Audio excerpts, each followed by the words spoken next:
Here in this case, I'll be discussing about the first part will be what will be the relationship between the edge length, that is edge length for that particular cube, and the radius of the sphere. Now when I say sphere, consider a particle, it may be ions, atoms or molecule. So what will be the radius of that? Then the third one is what is the distance between the nearest neighbor. Okay, now look at this. This is the diagram that we took last week. The same diagram. The first diagram is for a simple cubic, or we call it as primitive cell. Second one is what is your body centered. The third one is what is face centered. Now I should tell you what relation are you going to derive. Now here you can see these are cut sphere. Now if I am going for the first part, first one, uh, okay, let me use a yellow color. Here, this one is what is one cell. In fact, when I say one sphere, and this is another one. If I just show you two, this is the other one. Now, what is the radius? Now, if I'm wanting to find out the radius, this is what is the radius. I mean that is what is the radius of each of the sphere. Now, when I say sphere, let me represent it as atom. It can be ions and molecule also. So here, radius. Then, what am I talking about? The second one. The second one is what we call edge length. So, as you can see, this one is a cube. So, if this one is a cube, then in this cube, the side of the cube, here it is, edge of the cube, this one from here to here, this is what is represented by the symbol A. So that is what is edge length A. So from here to here, again I am repeating, from here to here, this is what is called edge length. Then the third one that will represent is what is called D. D means the distance between the nearest neighbor. Now two atoms which are very close to one another, you can see in this case the distance between the two nearest neighbor. So one is here. Okay, let me make it a little darker now. So one sphere is this one, and the other sphere is this one. Now what is the distance between the nearest sphere, nearest neighbor? Now, when I want to find out the distance between the nearest neighbor, then I have to take the center. Here it is. This is the center of the first sphere, center, and this is what is the center of the second sphere. Then, if I want to find the distance between the nearest neighbor, then this line which I am drawing from the center of the first sphere to the center of the second sphere, this distance is what we represent as D, which again I am repeating is what is D. This is what is D. So we are now going to derive what is the relationship between the edge length A, and second one is R. R means radius of the sphere, radius of the atom, and the third one is the distance between the nearest. Now we are going to discuss about these three in all the three cases, that is in the first simple cubic also, we are going to discuss that in body centered also, as well as also we are going to discuss in the third case, that is face centered. I repeat again. So what happens in your simple cubic, what is the relationship between A, R and D in your body centered second diagram, and also what is the relationship in face centered cubic cell. That is what we are going to see. Alright, now that means now we are going to discuss the relationship between the three. Now as you saw the diagram, the relationship between how actually the different spheres are arranged in the three cases, but still better diagram is what we'll see. Now here, okay, I want to show you now, and then with the help of one video, I'll be putting it in the middle, how I'll be showing you how actually this came. Now here it is, one sphere, the radius of the sphere is R. Edge length you can see is A, and distance. What is the distance? Nearest neighbor. So as one sphere here, center is here, the other sphere center is here. So the distance from here to here, this red line that you see is what is D. Okay, I'm coming to that relation. Same thing here. In case of a body center, you can see in the center there is a big sphere, and 8 spheres already on the 8 corners. So now, if you want to find out what is the relationship between A is here, the edge length, then R is this one, and the nearest neighbor distance in case of this one will be the center of this sphere. Okay, as I consider this one as one sphere, and the second sphere is that something is in the middle, they are the nearest neighbor, this red mark, and the distance between this nearest neighbor here, now I am going to mark this distance, and the distance between the nearest neighbor is the center of this sphere to the center of this sphere. This is what is D. So this is what is a representation of your D. So this is what will be D here. D is this one. Again I am repeating, this is A. As you can see, this is A. This is what is R. And this is what is D. I'm going to show now again in the video how actually the calculation is done. Now you can also see here the relationship between Actually, yeah, A and R. Here also, what is the relationship between A and R in case of the first one also you can see. And the third one, face centered, you can see this. Now I'll just show you where they are, where you find the nearest neighbor. Okay, I think here I'll go with this one. If I'm considering this as one sphere, now you can see all spheres are there at the faces. This as another one, and the third one is the one which is there at the face. You can see here, third one, and they are touching each other. You can see they are touching each other. Now, if I want to find what is A, here is A, this is A, and what is R? R is already there. You can see represented as R. Then what is D? D is the distance between the, again I am repeating, it is the distance between the center of the nearest neighbors. So now if I am considering this one as the first sphere, this one middle of the first sphere, and this one is the middle of the second sphere, then the distance between these two center is what is representation as D. D is, again I am repeating, the distance between the two nearest neighbor. Now, so this is D, this is A, and this one is what is here R. So we are going to see now in these three cases what exactly are the. If you want to find out the relationship between the atomic radius, if I am taking that atomic radius as R, the edge length of that cube, and if we are taking that edge length as A, and D standing for the distance between the nearest sphere. Okay, so now we'll divide our unit cell into three parts. The first one is the simple cubic cell. The second one is BCC, that is your body centered cubic cell, and the last one is what is FCC, or face centered cubic cell.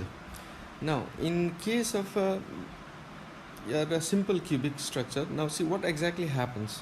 So in that case, we have our cube. Now if I try to make a cube here, if you have our cube here like this,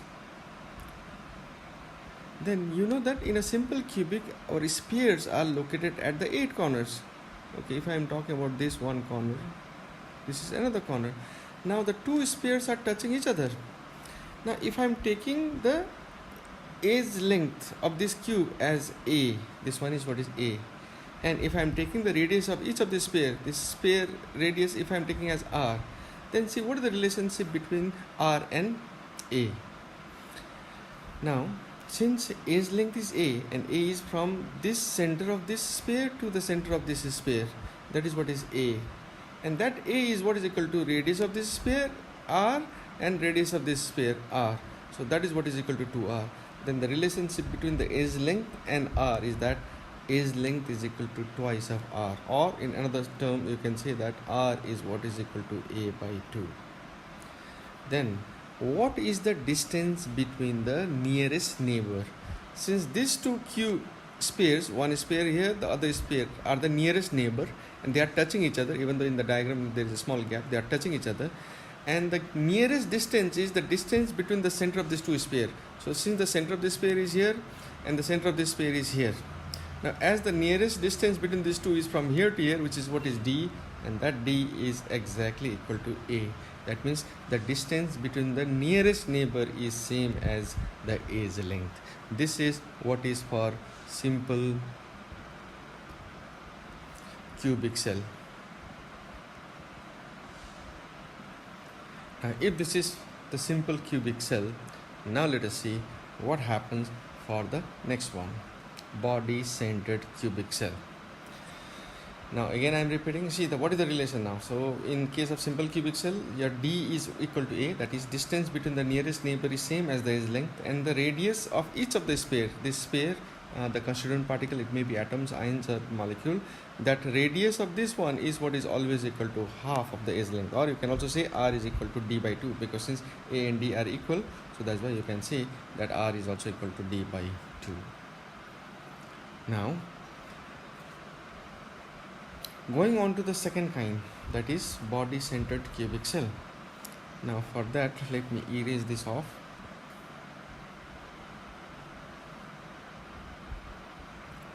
So let's see in a body centered actually what happens.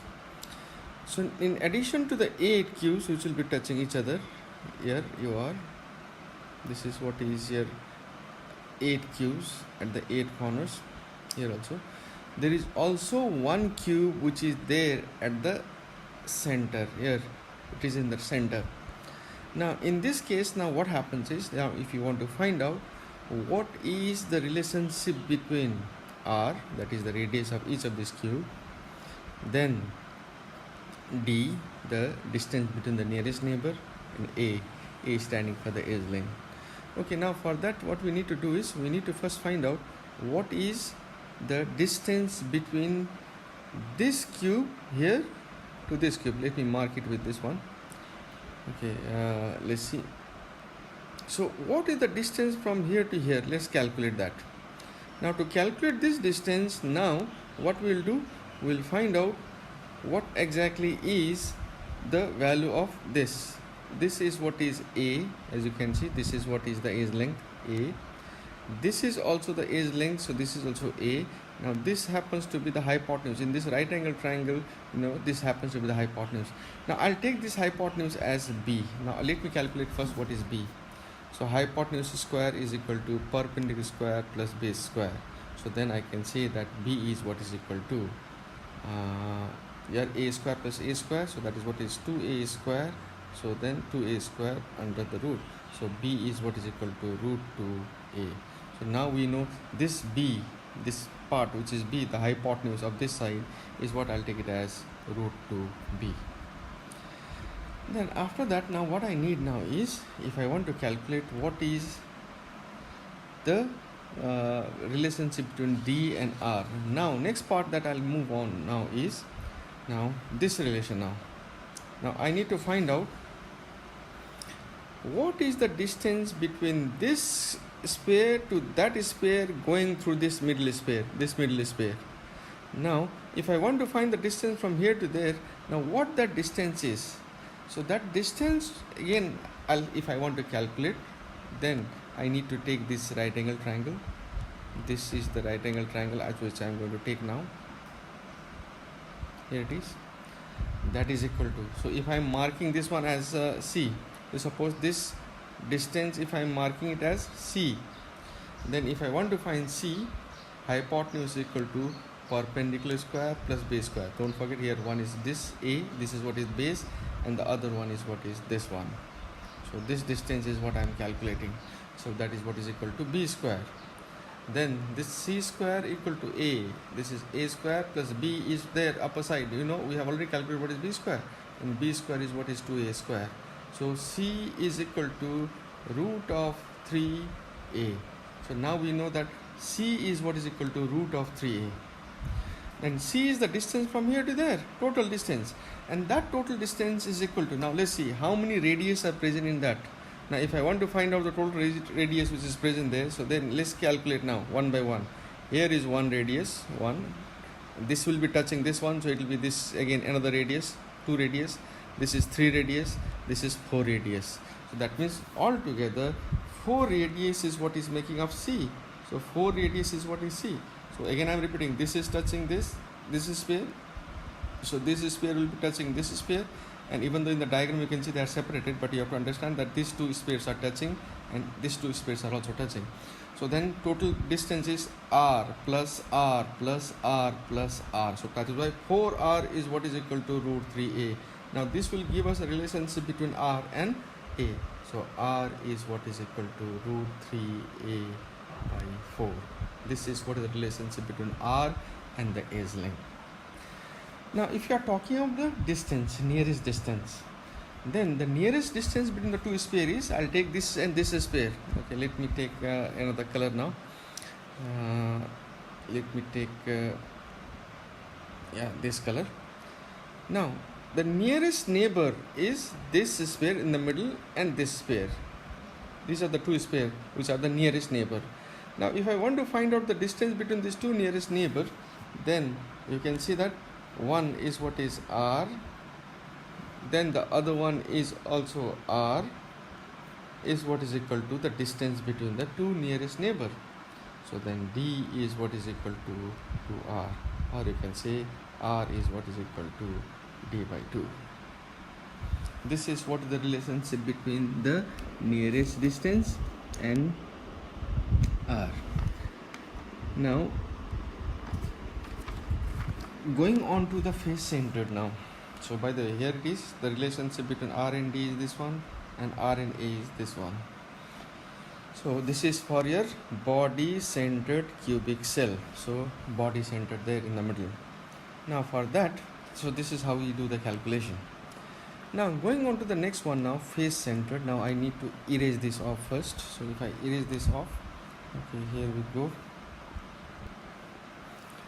Okay, now for a face centered, okay, let me make a diagram. So here I am making a cube again, like in the previous case. Here again, in addition to the 8 cubes.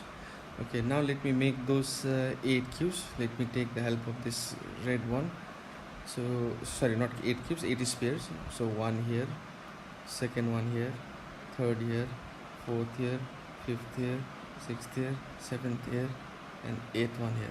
Now in addition to this 8, now there are also in the 6 faces there will be 6 sphere. Okay, now let's talk about this upper face. Upper face here, one, then second one here, then in this face also this. Now let's talk about only one face. Now if I am talking about one face, now to find out the relationship between R, then D and A. So where R is the radius of each of this sphere, D standing for the distance between the nearest neighbor, and A standing for the edge length. Then if I want to find out the relationship between the two, then I need to draw a line through this sphere till this sphere, going through the face center sphere. As you can see, this is what it is touching. In fact, these 3 spheres are touching each other. Now you have to understand that this sphere, this second sphere, and the third sphere, they are touching each other.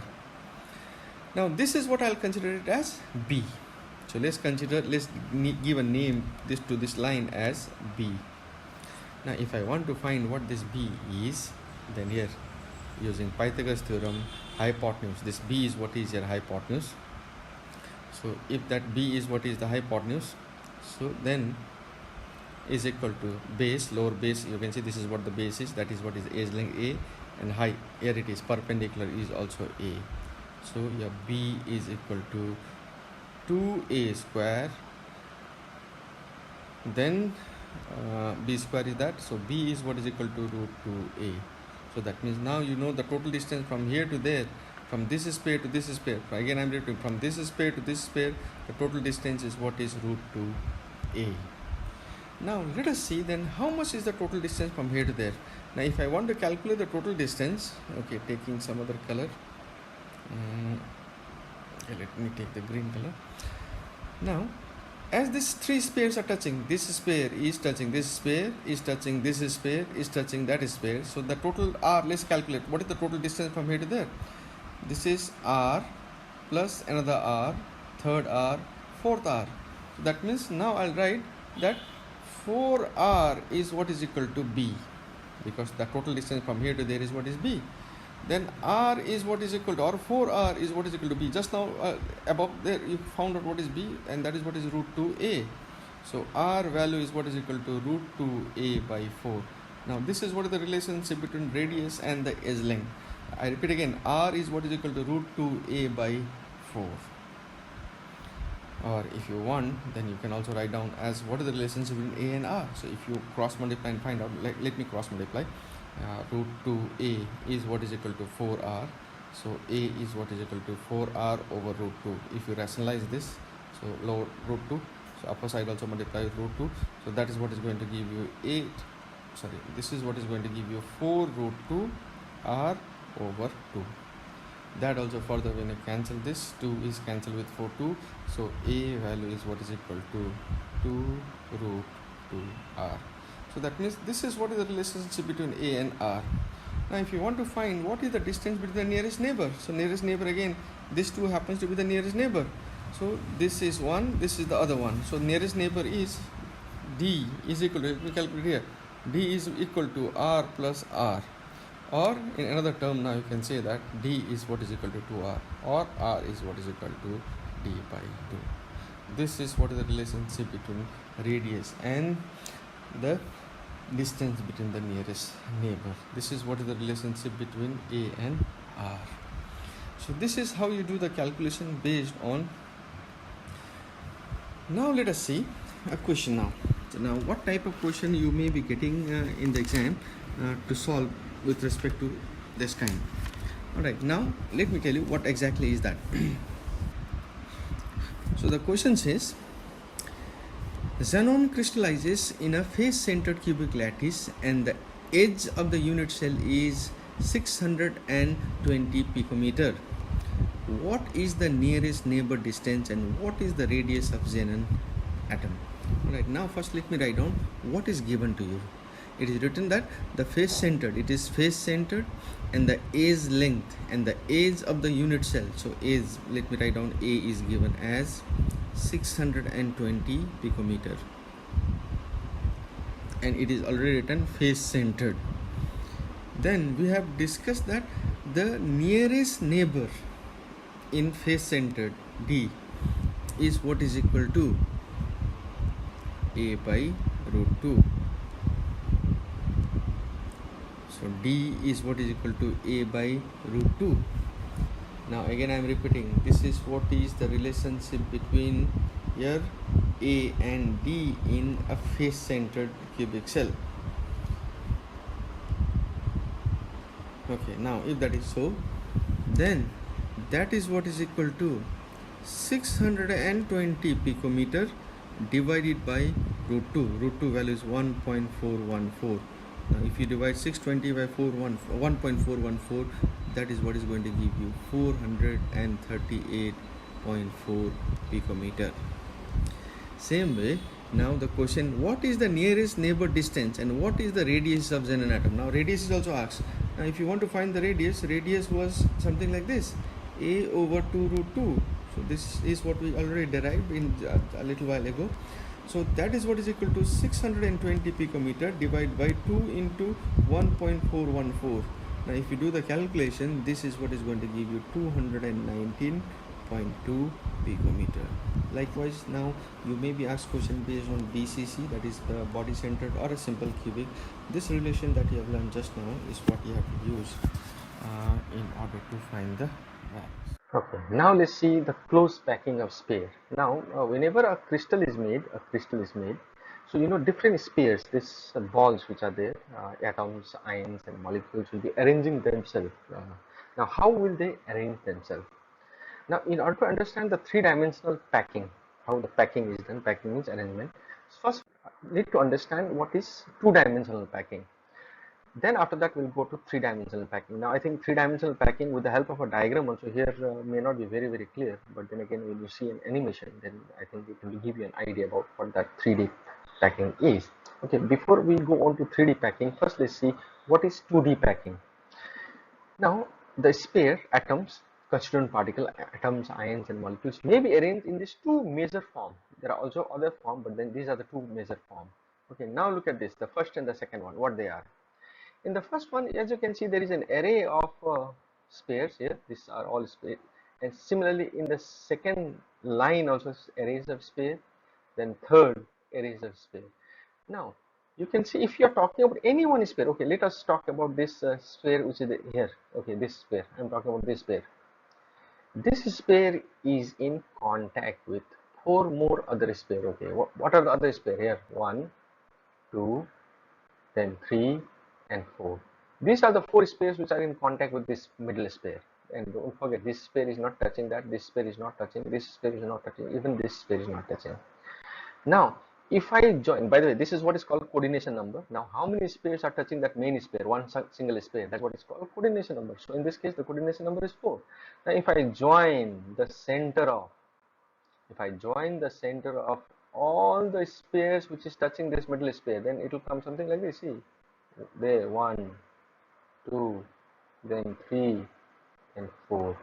Then you can see the shape which is coming out is coming in the form of a square. So that is why such kind of packing is what is called square packing. Even though we are here discussing only about two-dimensional, so this is what is square packing. Now again, why this name square is there is because of the center of the four sphere which is touching that main sphere, which is making up a square. Whereas the other kind of packing, as you can see, the second one which you see, is the kind where one particular sphere, by the way, now you can see the first line, the second line. Now the second line spheres are in the gap of the first line. Here they were not in the gap. In the first case, they were straight. The spheres were arranged straight. But here the second line is in the gap of the first line gap. Then similarly, the third line is in the gap of the second line. Now, if you take any one sphere, okay, let's talk about this sphere in the middle. It is being touched all around it by 6 different spheres, as you can see, numbered 1, 2, 3, 4, 5, 6.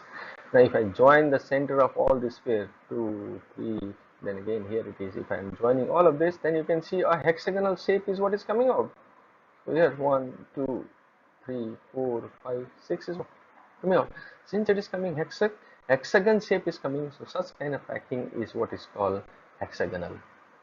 So hexagonal packing.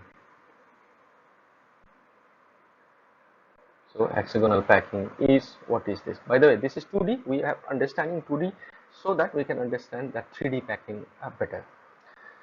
Now, so that first one is what is called square packing, and the second one, as you can see, is what is called hexagonal close packing. So each particle is in contact with 4 other particles. You can see here in the first case, whereas in the second one it is in contact with 6 other particles. Now let's talk about 2 layers. So first diagram that you saw was only 1 layer. Let's suppose you have put some marbles on the floor as one single layer. But over that, now one more layer if you are putting on the top of that. Then, as you can see, the first layer is hexagonal. Now, as you can see, first line, second line is in the gap of the first line. Then again, in the second layer, upper part of that one, if you put again one more set of marbles if you are putting, then this kind of arrangement is what is called here double layer. Now, double layer is being followed by triple layer. Now, one more layer over that. Now, if you have then two major kind of arrangement of in this kind of arrangement is what we call a 3D packing or a 3-dimensional 3-layer packing. In this 3-layer packing, you can see this is the first layer, this black color that you see as a first layer. Then the blue color ring that you see is in the gap, whatever was the gap in the first layer. So the second layer has gone into the gap of the first layer. Again, the third layer, which will come above that second layer, again will exactly coincide with the first layer. That means first layer and the third layer will be exactly coinciding with one another. So one will be above the other one. So again, I am repeating, first layer and third layer will be same, and similarly second layer B and the fourth layer will be same. So that is why such kind of packing is what is called AB packing. So as you can see, A first layer and this A, because they are coinciding. This layer and the third layer, they are exactly same. Whereas B, again one more B will come, the fourth layer which will be the B, and such kind of packing is what is called AB packing, or we call it as hexagonal close packing, HCP. Again, I'm repeating as many times now, I may refer to as HCP. Such kind of packing is what is called HCP, hexagonal close packing. Whereas now, if you look at the other one, first layer, as you can see, hexagonal in the gap, the first layer, the second line is in the gap of the first one. Then the second layer which is there is coming into a gap of the first layer. But the third layer which is coming will be lying not exactly over the first layer, like in the previous case A and A, but the third layer also will be different from the first layer. That means it is different from the second layer as well as also different from the first layer. That is why all these three different layers which are there are all different from each other. No layer is coinciding with the next one. So because of that only, this layer or this kind of packing is what is called ABC or ACB packing, and this is also sometimes called as cubic close packing or CCP. So now two major 3D packing, one is HCP, hexagonal close packing, and the other one is CCP or cubic close packing, what we are going to see. Now the same representation in the form of ball, if you see, one is what is CCP and the other one is what is HCP. So if you can pause the video and see like how the arrangement of the balls in case of HCCP layers, first layer, second layer, 3 layers is what they are showing actually. So first layer, second layer, third layer coinciding. If first layer is coinciding with the third one and second is coinciding with the fourth one, then we call that as HCP. But none of the 3 layers are coinciding with each other, so all different layers, then we call that as here CCP. Okay, the same thing again in another diagrammatic form. So here the first one is what is hexagonal close packing. So upper side is an animated part, lower part is same kind of ball is what is being shown. Hexagonal close packing and cubic close packing, the second one. Yeah, now look at this. What I told you now, the first layer, which is as you can see, gray in color, and the third one is also gray. They are similar. Similarly, second one and third one blue. So they are coinciding. That is why it is called AB. kind of close packing. Whereas here, first and second and third, all of them are different. The first and the third, they are also not coinciding with each other. So that's why all three different colors is what they have used: blue color, gray color, and yellow. Again, the first one and the fourth one are coinciding. First with the fourth one. That is why such kind of packing is what is called ABC close packing. Now we'll calculate now closing packing efficiency. Now what do we mean by packing efficiency? For example, if you have to go somewhere, now maybe after finishing class 12, we'll be going to the hostel, and maybe going out of your hometown. Then when you are going, you have to pack your bag with your clothes and all your belongings. Now you have to make sure that the bag that you are packing must be efficiently packed. It is not that it should be empty on one corner and then it should be fully packed on the other. Your bag should be as efficiently packed as possible. So the more efficiently you pack the bag, then that is what is called how efficiently have you utilized the space inside the bag. That is what is called packing efficiency. For example, if your bag is considered as 100%, and then your belongings 90% of your bag, if you have filled it with your belongings, then we say your packing efficiency or packing fraction is 90%. Same way, whenever a cubicle or your let's call it as unit cell is packed with spares, small space that you saw, it is not necessary that all 100% of that unit cell is covered with spare, because some portion of that is what will remain empty. So what portion of a unit cell is filled with spares, the constituent particle, atoms, ions, and molecules, is what is called packing efficiency. Now we'll see packing efficiency in case of your simple cubic, as well as also body centered, as well as also face centered. And don't forget, we discussed in the last class about the rank. In your simple cubic, rank is 1, total number of spare present is only 1. Whereas in case of your face centered, so we have rank of 4, total number of spare present is 4. And in case of your body centered, rank is 2. Rank 2 means total number of particle present is 2. Because we require this one in order to calculate the packing.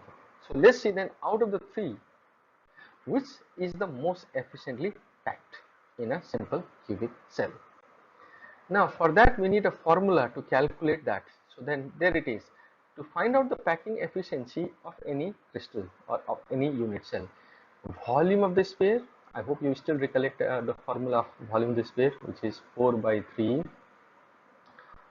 pi, the value of pi we take it as 22 by 7, r cube, where r is standing for the radius of the r is standing and r is standing for the radius of the sphere. Divide by total volume of the cube. I hope again you also remember the volume of the cube. If cube has an edge of a, one side as a, then the volume of the cube is a cube. So this is what is the formula. So if you want to find packing efficiency, volume of the sphere, how many spares are present, that you will take it on the upper side. Divide by total volume of the cube into 100, because we are expressing this in percentage, that's why we'll multiply the 100. If you want to express in fraction, then you don't need this 100. This is what is the formula for calculating a packing fraction. So here it is, 4 by 3, you can see here 4 by 3 pi. Okay, please consider this as pi, even though it's not represented properly.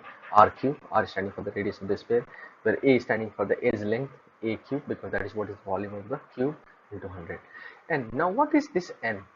This N stands for the number of such sphere present. As I told you just now, that a simple cubic N is 1, because only one sphere is present in a simple cubic. 8 corner, 1/8 into 8. Whereas in case of face center, this is 4. Whereas in case of your body center, this is 2. So depending upon whether it is you are calculating body center, simple cubic, or face center, this N will change. All let's see then the calculation. First we'll start with a simple cubic. Now in a simple cubic, again formula is the same. So the formula same copied. Now you know what is N. So N value is the number of sphere, and in a simple cubic or a cubic crystal, primitive cubic crystal, N is 1. Now if N is 1, there it is, N 1 into 4 by 3 pi r cube, pi will take it as 22 by 7, r cube, this r cube and this r cube, this lower side is 2 into 2 into 2, 8 r cube, this r cube and r cube, this r cube and r cube will get cancelled, so lower side you have 8. Then if you are taking pi value as 22 by 7, then that is what is going to give you the value as 52.4. So this 52.4 is what we call as the packing efficiency of a simple cubic cell. Now you should understand that if out of the total of 100, if 52.4% is packed with spares, then the remaining is empty, and that empty is what we will call as, by the way, again I'm repeating, that empty space is what we call as voids. Okay, again I'm repeating, so that is what we call as voids. Now here, void, yeah, we call that as voids. Then how much is void?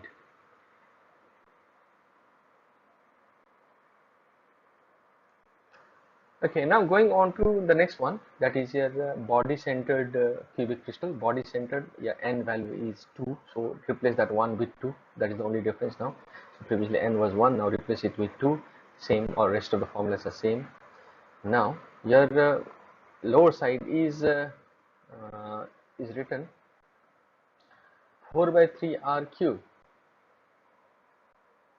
This is not 4 by 3 r cube, rather this is what is here. We are discussing about the side of a cube, and that side of the cube is what is considered as 4 by 3 r cube, and that is what is going to give you a 68%. 68%. Yeah, this is what is 68. That means compared to just a simple cubic cell, this is a lot better. I would call it as a packing fraction as compared to this one, because that was only 52% if I round it off. Then this is what is 68%. That means packing efficiency in case of your body center is better, 68%. That means the remaining part is what is your 32% is what is void. Now, there is a small confusion with respect to this. So why previously we took the volume of the that unit cell as a cube. Now, why are we taking 4 by 3 r cube? Previously, what is a? If you remember the relationship between a and r in terms of, or a and d in terms of the first video which I have put, a is equal to 2r. So that is why in the previous case we had taken it as 2r. So if you remember, lower side it was 2r, because we need to cancel this r upon r with the lower r. That's why you convert it in case of a simple cubic. A, instead of a's length, I took it as 2r, and 2r cube is what we had done. A cube was 2r cube. But then in body center we have already found that the relationship between a and r is that a is what is equal to 4 by 3 r. So that is why now instead of a cube, you can see instead of a cube we have written it as 4 by 3 r cube, because we need to cancel this r and r. If I keep here a, I'll get the a's volume, in fact volume of the cube, but then I need to cancel out r. That's why what we found out as a relationship between the a's length and the radius. So that was the relation. A is what is equal to 4 by 3 r, and that relation only is what we have used here, 4 by 3 r cube, and that is what is giving you 68%.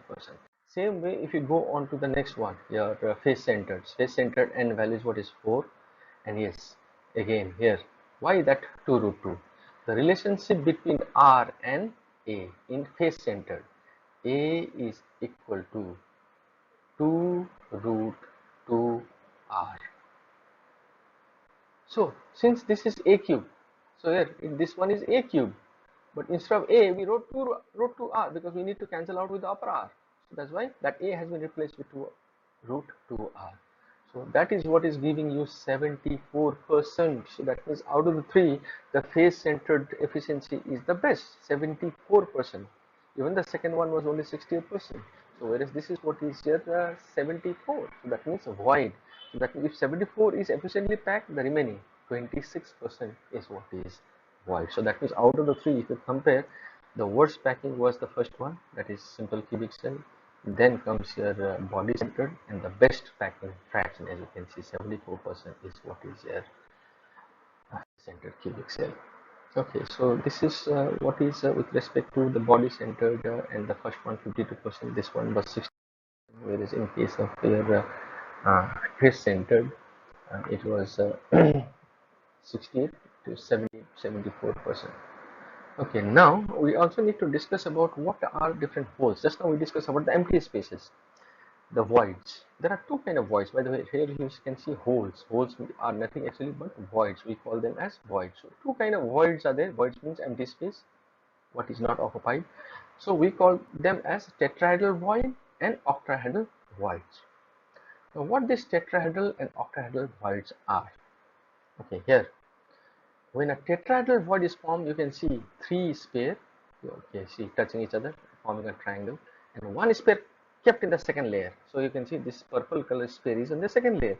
And if you join the center of all the spheres, join the center of all these spheres with one another, if you join, then you know a tetrahedral structure is what comes out. Here you can see a yellow line which I made is what is a tetrahedral structure. That is why the void, the empty space which is there in the middle, is what is called tetrahedral void.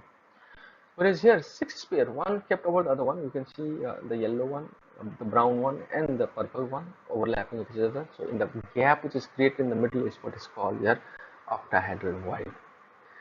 Now, next one is we'll find out what is the relationship between the radius of the void. Now see, void is an empty space. So if it is an empty space, it is not spherical. But in this empty space, okay, by the way, let me use this blue color here. Now, if in this empty space, what is the biggest sphere that you can fit?